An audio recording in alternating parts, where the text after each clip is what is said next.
ଆଜିର ରାଶିଫଳ ଜାନୁଆରୀ ମାସ 19 ତାରିଖ 2027 ମସିହା ସୋମବାର। ଆଜିର ସୂର୍ଯ୍ୟୋଦୟ ସମୟ 6ଟା 28, ସୂର୍ଯ୍ୟାସ୍ତ ସମୟ 5ଟା 27।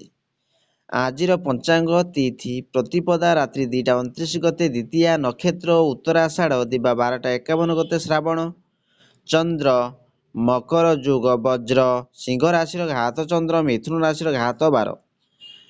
ଆଜିର କାଳ ବେଳା ଦିବା 7ଟା 50 ଗତେ 9ଟା 12 ମଧ୍ୟ, ବାର ବେଳା ଦିବା 2ଟା 39 ଗତେ 4ଟା 3 ମଧ୍ୟ, ବିଶୁଦ୍ଧ ବା ଅମୃତ ବେଳା ଦିବା 7ଟା 49 ମଧ୍ୟ ଓ 11ଟା 15 ଗତେ 1ଟା 40 ମଧ୍ୟ ଓ ରାତ୍ରି 6ଟା 14 ଗତେ 8ଟା 36 ମଧ୍ୟ, ବିଶୁଦ୍ଧ ବା ମହେନ୍ଦ୍ର ବେଳା ଦିବା 4ଟା 4 ଗତେ 5ଟା 26 ମଧ୍ୟ।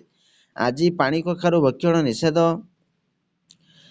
ଚାଲନ୍ତୁ 12ଗୋଟି ରାଶିର ନାମ ଜାଣିବା ଏବଂ କେମିତି ରହିଛି ଆପଣଙ୍କ ଦିନ ସେ ବିଷୟରେ ଜାଣିବା ପୂର୍ବରୁ ଭିଡ଼ିଓଟି ଭଲ ଲାଗିଲେ ଲାଇକ୍ ସେୟାର ସବସ୍କ୍ରାଇବ୍ କରିବେ, ପାଖରେ ଥିବା ବେଲ୍ ଆଇକନ୍ ଦେବେ ଅଲ୍ ନୋଟିଫିକେସନ୍ ଅନ୍ କରିବେ, ଯାହାଫଳରେ ନୂଆ ନୂଆ ଭିଡ଼ିଓ ପାଇପାରିବେ। ପ୍ରଥମେ ଦେଖିବା ମେଷ ରାଶି ବ୍ୟକ୍ତିମାନଙ୍କ ପାଇଁ। ଆଜି ଆପଣଙ୍କ ଆର୍ଥିକ ଦୃଷ୍ଟିକୋଣରୁ ଦିନ ମଧ୍ୟମ ଫଳଦାୟୀ ଅଟେ। ଖର୍ଚ୍ଚରେ ଚିନ୍ତାରେ ମନ ଅଶାନ୍ତି ରହିପାରେ, କିନ୍ତୁ ସବୁ ଠିକ୍ ହୋଇଯିବ। ବାଣୀ ଉପରେ ନିୟନ୍ତ୍ରଣ ରଖିବେ, ଅନ୍ୟଥା କ୍ଷତି ହୋଇପାରେ। ସହକର୍ମୀମାନଙ୍କ ଠାରୁ ଆପଣଙ୍କୁ ଲାଭବାନ ହେବେ। ସେହିଭଳି ଦେଖିବା ବୃଷ ରାଶି ବ୍ୟକ୍ତିମାନଙ୍କ ପାଇଁ। ଆଜି ନିଜର ଉତ୍ସାହ ଗୁଣ ଯେକୌଣସି କାର୍ଯ୍ୟକୁ ଭଲ ଭାବରେ ସମ୍ପୂର୍ଣ୍ଣ କରିବାରେ ସହାୟକ ହେବେ। ଆପଣମାନଙ୍କ ପାଇଁ କାର୍ଯ୍ୟ ପ୍ରତି ଏକାଗ୍ର ହେବ। ସରଳ ରହିବ, ଧନ ଲାଭର ସମ୍ଭାବନା ଅଛି। ଶାରୀରିକ ଏବଂ ମାନସିକ ରୂପରେ ସ୍ୱାସ୍ଥ୍ୟ ଭଲ ରହିବ।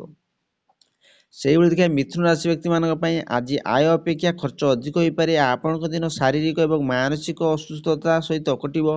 ଇଷ୍ଟ ଦେବତାଙ୍କ ଧ୍ୟାନରେ ସମସ୍ୟା ନିବାରଣ ହେବ। ଉଚ୍ଚ ଅଧିକାରୀମାନଙ୍କ ସହିତ ବାଦ ବିବାଦରେ ପଡ଼ନ୍ତୁ ନାହିଁ। ନକାରାତ୍ମକ ବିଚାରରୁ ଦୂରେଇ ରୁହନ୍ତୁ। ସେହିଭଳି ଦେଖିବା କର୍କଟ ରାଶି ବ୍ୟକ୍ତିମାନଙ୍କ ପାଇଁ। ଆଜି ବ୍ୟାପାରରେ ଲାଭ ହେବ ଏବଂ ଆୟର ସୂତ୍ର ବୃଦ୍ଧି ହୋଇପାରେ। ମିତ୍ରମାନଙ୍କ ଠାରୁ ଲାଭ ହେବ ଏବଂ ତାଙ୍କ ସହିତ ସାକ୍ଷାତ କରି ଆନନ୍ଦ ଲାଭ କରିବେ। ବିବାହ ଉତ୍ସବମାନଙ୍କ ପାଇଁ ବିବାହର ଯୁଗ ଭଲ ଅଛି। ଶାରୀରିକ ଏବଂ ମାନସିକ ସ୍ୱାସ୍ଥ୍ୟ ଭଲ ରହିବ। ସେହିଭଳି ଦେଖିବା ସିଂହ ରାଶି ବ୍ୟକ୍ତିମାନଙ୍କ ପାଇଁ। ଆଜି ବ୍ୟବସାୟୀ କ୍ଷେତ୍ରରେ ଆପଣଙ୍କ ପ୍ରତିଭା ବଢ଼ିପାରେ। ଚାକିରିରେ ପ୍ରମୋସନ ହୋଇପାରେ। ପିତାଙ୍କର ସମ୍ପତ୍ତି ଲାଭ ହେବ। ସରକାରଙ୍କ ସହିତ ଧନର ବ୍ୟବହାର ସଫଳ ରହିବ। ଆପଣଙ୍କ ଆତ୍ମବିଶ୍ୱାସରେ ପ୍ରତ୍ୟେକ କାର୍ଯ୍ୟ ସଫଳତା ସମ୍ପନ୍ନ ହେବ। ସେହିଭଳି ଦେଖିବା କନ୍ୟା ରାଶି ବ୍ୟକ୍ତିମାନଙ୍କ ପାଇଁ। ଆଜିର ଦିନ ବହୁତ ଶୁଭ ଅଟେ। ମିତ୍ର ଏବଂ ସମ୍ବନ୍ଧୀମାନଙ୍କ ସହିତ ହୋଇଥିବା ସାକ୍ଷାତ କାରଣରୁ ଆନନ୍ଦ ମିଳିବ। ମହିଳା ମିତ୍ରମାନଙ୍କ ଠାରୁ ଲାଭ ହେବ। ଭାଇ ଭଉଣୀମାନଙ୍କ ଠାରୁ ଆର୍ଥିକ ଲାଭ ହେବ। ଜୀବନସାଥୀଙ୍କ ସମ୍ପୂର୍ଣ୍ଣ ସହଯୋଗ ମିଳିବ। ସେହିଭଳି ଦେଖିବା ତୁଳା ରାଶି ବ୍ୟକ୍ତିମାନଙ୍କ ପାଇଁ। ଆଜି ଧାର୍ମିକ କାର୍ଯ୍ୟ ଏବଂ ଯାତ୍ରୀ ପାଇଁ ସମୟ ଅନୁକୂଳ ଅଟେ। ବାଣୀ ଉପରେ ନିୟନ୍ତ୍ରଣ ରଖିବାକୁ ଉପଦେଶ। ସରକାର ବିରୋଧୀ ପ୍ରବୃତ୍ତି ଏବଂ କ୍ରୋଧରୁ ଦୂର ରୁହନ୍ତୁ। ନୂଆ ସମ୍ବନ୍ଧ ଅନିଷ୍ଟକାରକ ହୋଇପାରେ। ପରିଜନମାନଙ୍କ ସହିତ କଳହର ପ୍ରସଙ୍ଗ ବନିପାରେ। ସେହିଭଳି ଦେଖିବା ବିଛା ରାଶି ବ୍ୟକ୍ତିମାନଙ୍କ ପାଇଁ। ଆଜି ଆପଣ ମିତ୍ର ତଥା ସୁଜନମାନଙ୍କ ସହିତ କୌଣସି ମନୋରଞ୍ଜନ ସ୍ଥଳ କିମ୍ବା ପର୍ଯ୍ୟଟନ ସ୍ଥଳକୁ ଯାତ୍ରା କରି ମନ ପ୍ରସନ୍ନ ହେବ। ସମାଜର ମାନ ସମ୍ମାନ ମିଳିବ। ସାମାନ୍ୟ ଦୈନିକ କାର୍ଯ୍ୟଗୁଡ଼ିକ ଭୁଲିକରି ଆମୋଦ ପ୍ରମୋଦରେ ବୁଡ଼ି ରହିପାରନ୍ତି। ସେହିଭଳି ଦେଖିବା ଧନୁରାଶି ବ୍ୟକ୍ତିମାନଙ୍କ ପାଇଁ। ପରିବାରରେ ଆନନ୍ଦର ବାତାବରଣ ରହିବ, ଯାହାଦ୍ୱାରା ଆପଣଙ୍କ ମନ ପ୍ରଫୁଲ୍ଲିତ ରହିବ। ଆପଣଙ୍କ ସ୍ୱାସ୍ଥ୍ୟ ମଧ୍ୟ ଭଲ ରହିବ। ବ୍ୟବସାୟରେ ମଧ୍ୟ ଦିନ ଲାଭଦାୟକ ରହିବ।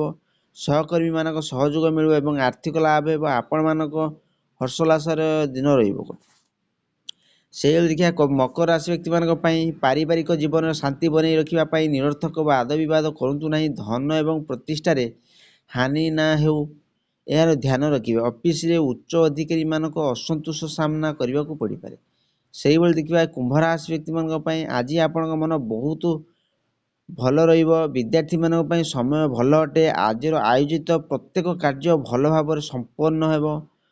ମହିଳାମାନଙ୍କର ସୌନ୍ଦର୍ଯ୍ୟ ପ୍ରସାଧନ ପଛରେ ଖର୍ଚ୍ଚ ହୋଇପାରେ। ଶେଷରେ ଦେଖିବା ମୀନ ରାଶି ବ୍ୟକ୍ତିମାନଙ୍କ ପାଇଁ।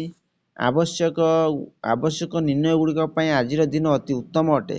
ଆପଣଙ୍କ ସୃଜନାତ୍ମକ ଶକ୍ତି ଗୁଡ଼ିକରେ ବୃଦ୍ଧି ହେବ। ବୈଚାରିକ ଦୃଢ଼ତା ଏବଂ ମାନସିକ ସ୍ଥିରତା କାରଣରୁ କାର୍ଯ୍ୟ ସଫଳତାରେ ସରଳତା ହେବ।